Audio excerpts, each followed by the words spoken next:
충분한지 또 가능한 건지 이분의 평가를 들어보도록 하겠습니다. 한동훈 국민의힘 전 대표입니다. 안녕하세요, 대표님. 안녕하세요. 반갑습니다. 예, 반갑습니다. 자주 나오시니까 좋네요. 예. 어제 장동혁 대표 기자회견이 있었는데 아마 이제 기자회견 전에도 저 한 전 대표 입장에서 보면 좀 걱정도 되고 기대도 됐을 것 같은데 어제 딱 들어보니까 어떻게 평가하세요? 잘한 것도 있을 거고 잘못한 것도 있을 것 같은데. 평가는 보시는 국민들께서 하시는 것이니까 네. 제가 평가는 하지 않겠습니다. 다만 계엄의 극복은 예. 필수 조건입니다. 이미 많이 늦었지만 그래도 계엄은 극복하는 방향으로 가야 하는 게 맞아요. 예. 그런데 오늘 대다수 언론들이 거의 모든 언론이 지적하고 있다시피 예. 윤어게인 절연 없는 계엄의 극복이라는 것은 허상입니다. 예. 윤어게인 절연도 반드시 필요하다는 말씀을 드리고 싶어요.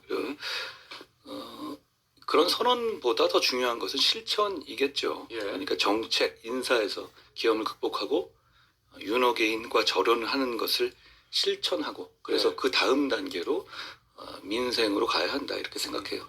결국 이제 뭐 비상기업 사과한 것까지는 뭐 평가할 만하지만 윤과의 절연 이게 없는 것이 아쉽다 뭐 이런 거잖아요, 대표님. 근데 이 국민의힘 의원들 제가 가끔 인터뷰를 할 때 예. 윤석열 전 대통령과의 절연에 대해서 물어보면 대부분들 어떻게 대답을 하냐면 아니 이미 탈당했다. 우리 당 당원이 아니다. 뭘 더 이상 절연하고 말고 뭐 어떻게 하란 말이냐라는 취지의 답들이 돌아오거든요. 그럼 대표님이 생각하셨을 때 윤석열 전 대통령과의 절연 해야 된다는 뭘 보고 판단하실 거예요? 다만 국민들이 어떻게 보실지를 생각해야 할 것 같은데요. 예. 아직도 윤어게인 그리고 계엄을 옹호하는 사람들을 골라서 주요 인사로 기용하고 입당시키고 그런 사람들이 또 당을 대표하는 것처럼 행동한단 말입니다. 예. 그렇게 보면 국민들 입장에서는 오히려 더 그런 방향으로 가는 건 아닌가 이렇게 인식하실 거예요. 결국 제가 아까 말씀드렸다시피 실천이 중요한 것인데요. 그 실천은 결국은 인사와 정책입니다.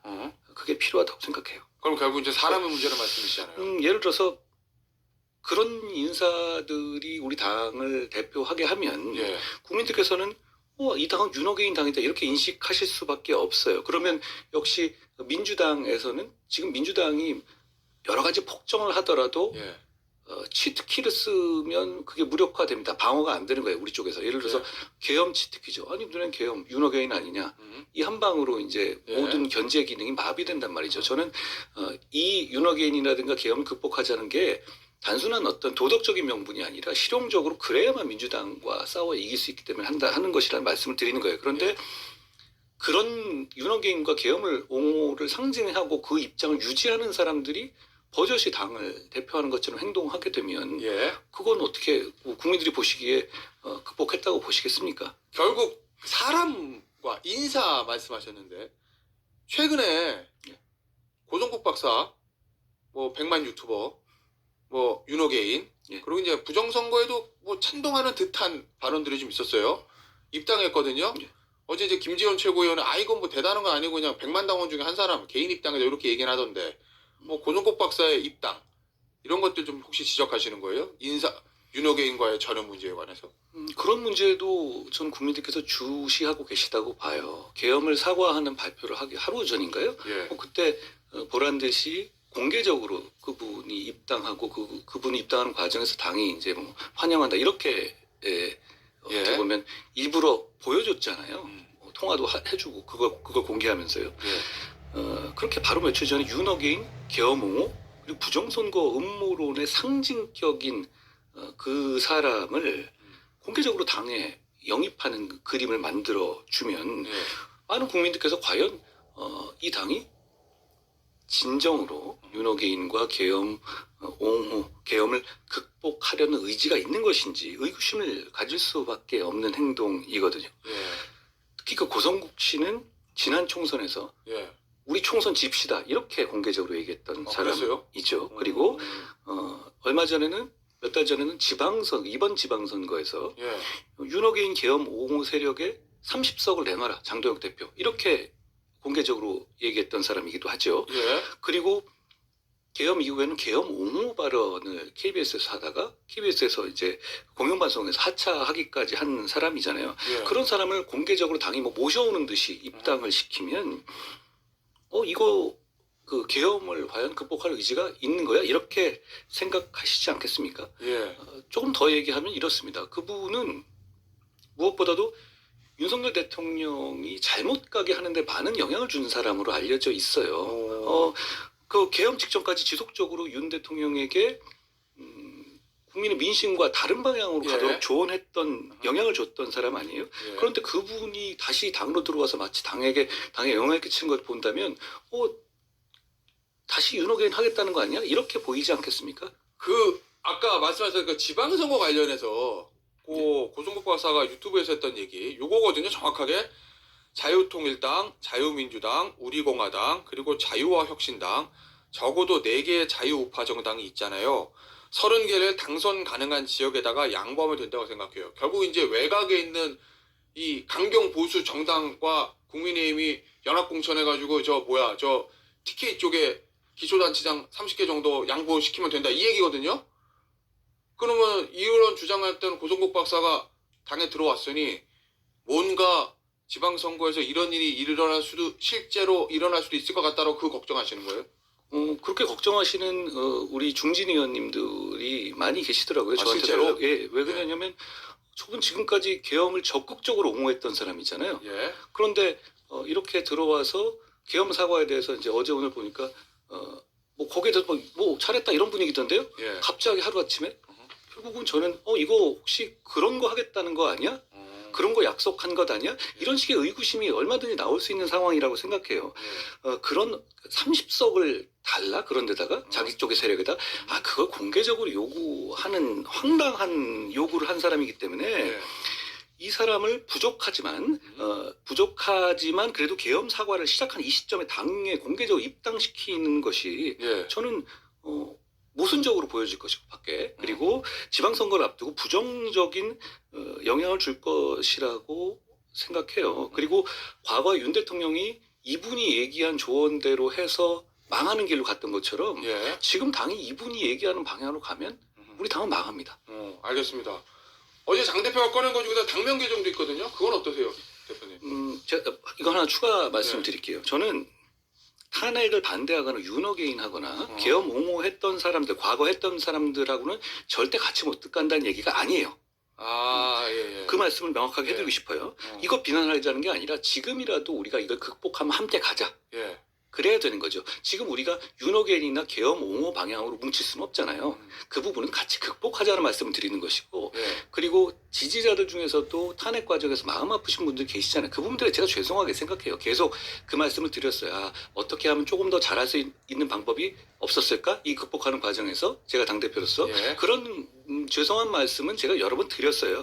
그런데 지금은 극복해야 하고 극복하는 방향은 결국 계엄 옹호하지 말고 윤호개인 절연하고 그래서 민주당과 제대로 싸워서 민주당을 극복하자라는 말씀인 거예요. 특히 당원이나 지지자들은 그렇게 섭섭한 마음 있으실 수 있죠. 예. 그렇지만 저는 그분들은 계속 설득해 가면서 또 그분들에게 죄송하다는 말씀 드리면서 계속 정치하겠습니다. 의원님, 국민의힘의 많은 대표님, 국민의힘의 많은 의원들이 사실은 탄핵에 반대했거든요.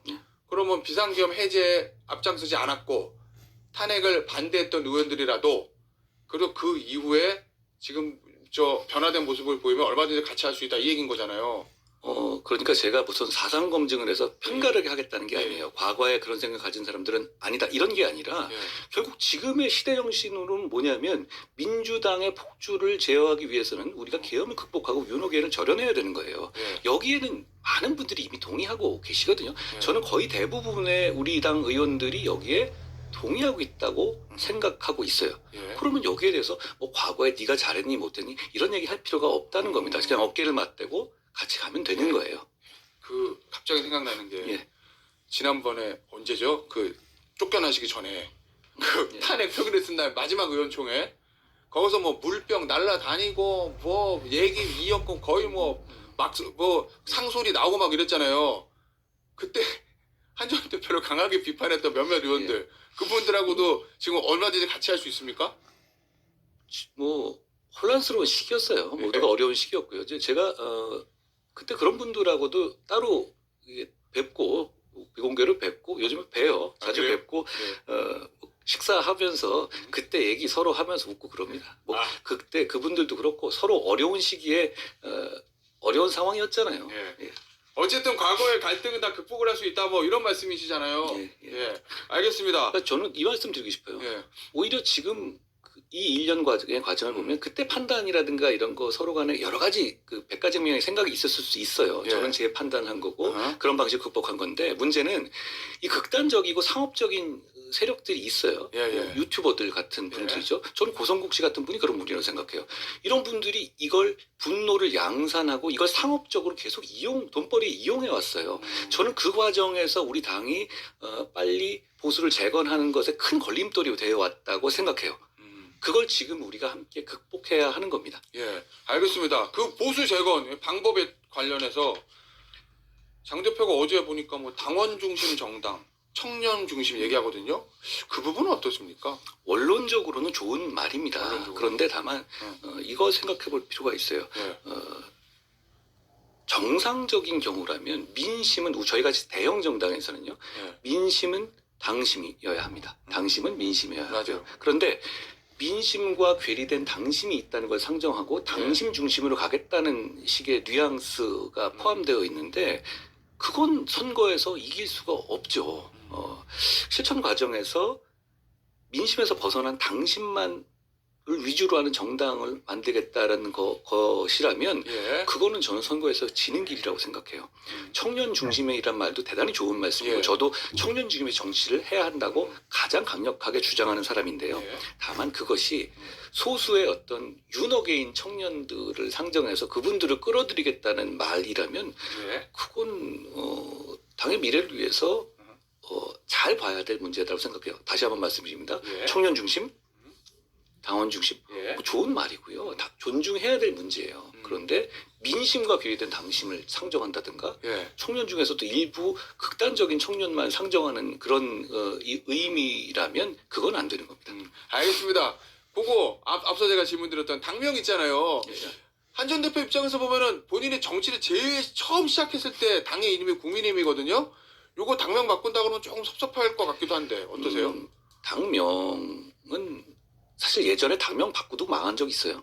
그렇죠? 그러니까 당명을 바꾸는 게 중요한 게 아니라 예. 당이 그러니까 당명 자체는 당이 어떤 입장과 철학을 견지하느냐가 더 중요한 거예요. 예. 핵심은 당 자체가 예를 들어서 당명을 바꾸는 게 또 극단적인 세력들의 구미에 맞는 방향으로 가면서 그런 당명을 바꾼다. 그건 의미가 없죠. 근데 예를 들어서 우리가 계엄을 극복하고 윤호개인 저를 극복하고 그리고 미래로 가는 정상적인 방향이고 상식적인 방향이라면 당명 개정은 할 수 있는 얘기예요. 예. 다만 그 내용이 문제다라는 말씀을 드리고 싶어요. 알겠습니다. 얘기해 볼게요. 혹시 당에서 연락받은 거 있습니까? 윤리위 내일 열리니까 나와서 소명하라고? 저는 연락 온 게 하나도 없습니다. 그래요? 예. 아니 빠르면 내일쯤 열릴 수도 있다는 지금 소식이 있던데 전혀 모르세요? 예. 전혀 모르는 얘기입니다. 만약에 나와서 소명하라고 그러면 나가서 입장 표명을 하실 거죠? 제가 이미 많이 설명드렸잖아요. 지금은 예. 저는 그 감사 결과가 조작돼 있어요. 예, 그 그렇게 조작된 내용에 대해서 음. 자기들이 설명해야 될 단계라고 생각해요. 왜냐하면 제 가족들이 쓰지 않은 글들, 좀 예. 공격적인 글들, 저는 그 공격적인 글들도 그게 익명 게시판에서 충분히 우리 당원들이나 국민들이 할 수 있는 얘기라고 생각해요. 예. 그런데 그걸 제 가족이 쓴 것처럼 이름을 바꿔치기 해서 수백 개를 예. 그렇게 발표해놓고서는 저한테 소명하라고 할 게 아니라 왜 조작을 했는지를 설명하고 그리고 사과하고 국민들께 예. 국민과 당원들께 왜 조작을 해서 발표했는지. 이호선 당부감사위원장이 예. 당이죠. 사실 그분을 임명한 건 찍어서 임명한 건 장도혁 대표 아닙니까? 그리고 그런 당무 그리고 그 이후에 윤리위원장도 그렇고 예. 여상원 위원장 같은 분은 그분은 제가 임명한 분도 아닌데요. 예. 그분이 이 단계 감사 같은 거 그런 거 잘못된 것이고 다시 하는 거 잘못된 것이고 김종혁 징계 같은 거 안 한다고 하니까 찍어서 예. 쫓아낸 거잖아요. 그럼 결국은 그 책임은 대표가 져야 되는 것이죠. 그러면 이건 당 차원에서 왜 조작 감사를 했는지 예. 설명하고 국민들께 사과하고 책임을 물어야 될 때다라고 생각합니다. 그 대표님, 그 장동혁 대표 측 얘기를 보면 보도난 거 보면 2호선 저 당무감사위원장이랑 일면식도 없다. 그거 뭐 저 당무감사 하기 전에 사전에 의논한 거 아니다라고 얘기를 하고 있지만 뭔가 그렇진 않을 거다. 2호선 당무감사위원장 개인 플레이는 아닐 거다 이렇게 보시는 거예요? 저도 당대표 해봤잖아요. 예. 그리고 당대표는 저와 같이 있었던 스텝이고요. 예. 그냥 하는 얘기입니다. 그게 어떻게 그러면 왜 그런 사람들만 갖다 놓습니까? 예를 들어서 이호선 씨 같은 경우는 부정선거 음모론을 주장했던 걸로 알려져 있고 예. 그리고 이 윤호개인을 적극적으로 밖에서 주장했던 사람이잖아요. 예. 그런 사람을 그럼 왜 그런 사람을 이 지금 현재 계엄을 극복한다는 사람이 왜 그런 사람을 당무감사위원장에 놓죠? 그리고 문제는 당무감사위원장이나 윤리위원장은 예. 우리 당의 철학과 우리 기본적인 입장과 일치하는 사람이어야 해요. 공정한 사람이어야 하죠. 예. 그런데 지금 계엄을 극복하고 윤호개인을 절연해야 되는 시점에 계엄을 옹호하고 윤호개인 생각을 가지고 지금까지 바꾸지 않은 사람을 당무감사위원장에 놓는다? 그러니까 저런 상황이 저런 사람들 입장에선 계엄을 저지한 저는 무조건 찍어내고 죽여야 할 대상이잖아요. 예. 저는 그런 방식으로 진행됐다고 보고요. 그리고 윤리위도 마찬가지예요. 지금 윤민구 씨라는 분, 그게 위원장. 예. 그분이 위원장으로 했는데 그분 사람들이 잘 몰라요. 그런데 방첩사, 그러니까 계엄의 핵심 중에 핵심인 예. 방첩사 여인영 이 방첩사에서 자문위원을 했고 그리고 국정원에 특보를 했더라고요. 그러면 방첩사령관과 국정원장 지금 계엄으로 다 구속돼 있는데 거기에 직접적으로 거길 돕고 그 생각을 했던 사람을 굳이 찾아서 윤리위원장으로 임명한다? 저는 그리고 게다가 김건희 씨에 대해서도 굉장히 옹호했던 지금 어떻게 보면 상식적이지 않은 행동들을 그동안 해온 것인데 그런 사람을 굳이 지금 이렇게 계엄을 극복하자고 말하는 시점에 예. 그런 사람을 굳이 찾아서 윤리위원장을 시키는 게 상식적이지가 않아요. 그리고 예. 윤리위원이든 당무위원이든 간에 대표가 임명하는 겁니다. 그거는 자기는 모른다고 빠져나갈 수 있는 문제가 아니에요. 저도 당대표를 해봤잖아요. 네. 그리고 제가 당대표 할 때 최고위원. 장 대표는 제 스텝이었고요. 예. 최고위원. 자, 그러면 장 대표를 비롯한 지도부의 머릿속에 대놓고 말은 안 하지만 윤리위를 통해서 어떻게든 한 전 대표를 찍어내야 되겠다는 생각들을 가지고 있다고 보세요? 저는 예. 공당이라면 예. 조작된 사실을 근거로 어떤 조치를 할 수는 없을 거라고 생각해요. 공당이라면 예. 이런 거잖아요. 공소장에 적힌 내용이 다 조작이고 허위인 게 드러난 상황하고 같은 거죠. 정상적인 공당이라면 이걸 가지고 어떻게 뭘 더 진행하겠어요. 예. 저는 그 말씀 드리고 싶어요. 왜냐하면 그 부분은 이미 조선일보 보도를 통해서 검증까지 된 것이거든요. 예. 우리 가족과 무관한 사람이 쓴 글을 가지고 그 이름을 바꿔치기 해서 발표를 했단 말이에요. 그리고 그거 자체를 이 2호선 감사위원장 등등 벌써 그걸 부인하지도 않아요. 예. 그리고 나서는 또 이런 얘기도 하더라고요. 그 내용이 이제 그렇게 조작인 게 드러나니까 그건 본질이 아니다. 내용이 본질이 아니면 뭐가 본질이죠? 저는 이런 상황을 지금 당 차원에서 설명하고 사과하고 책임져야 될 때다. 이렇게 말씀드리고 싶습니다. 자, 그런데 만약에 그럼에도 불구하고 내일이든 윤리에 열어서 김종욱 전 최고위원처럼 당원권 정지 2년 또는 제명 탈당 공고 이런 거 하면 어떻게 하실 거예요? 아까 말씀드린 걸 가름하죠. 정상적인 공당이라면 예. 조작된 사실로 어떤 조치를 한다? 그게 정상적인 정당이 아니죠. 그리고 예. 그 사람들이 저를 이렇게 공격하는 이유가 사실상 계엄 저지 때문 아닙니까? 그리고 그동안에는 계엄 옹호를 하기 위해서 굉장히 이제 그런 입장을 가지고 있다가 예. 어제 계엄 사과를 하기 시작했는데 예. 그러면은 그렇게 저를 계엄을 저지했다는 이유로 사실 저를 어떤 종류로든 간에 탈탈 털어서 죽이려 하던 시도의 명분 자체가 없어진 것 아닌가요? 예. 이렇게 말씀드리고 싶어요. 그게 사실 장동혁 대표가 작년 이 방송에서도 마찬가지고 이 내용을 다 알아요. 예. 저랑 상의했어요. 그러니까 본인이 나가서 이거는 정치적 공격이니까 자기가 맡겠습니다 하면서 본인이 나가서 적극적으로 했던 것이죠. 그 다음에 제가 당에서 물러난 다음에 12월 말에 그 당시에 윤리위원장 저 없을 때입니다. 예. 윤리위원장이 이건 그냥 종결이 맞다고 해서 끝냈던 사안이에요. 그런데 저는 여기에서 아무 말도 안 당연히 말할 게 없죠. 왜냐하면 당 게시판의 익명성은 당에서 보장하다고 약속한 거잖아요. 그런데 그거를 자기가 당대표가 됐는데 저를 찍어내기 위해서 의도적으로 끄집어낸 거잖아요. 근데 끄집어냈지만 내용이 없으니까 조작된 걸 발표한 것이고 예. 이게 사실 전모예요. 그럼 여기서 책임을 지고 얘기해야 될 부분은 제가 아니죠. 알겠습니다. 오늘 한동훈 전 대표의 인터뷰 여기서 마무리하도록 하겠습니다. 국민의힘의 한동훈 전 대표였습니다. 대표님 감사합니다. 고맙습니다.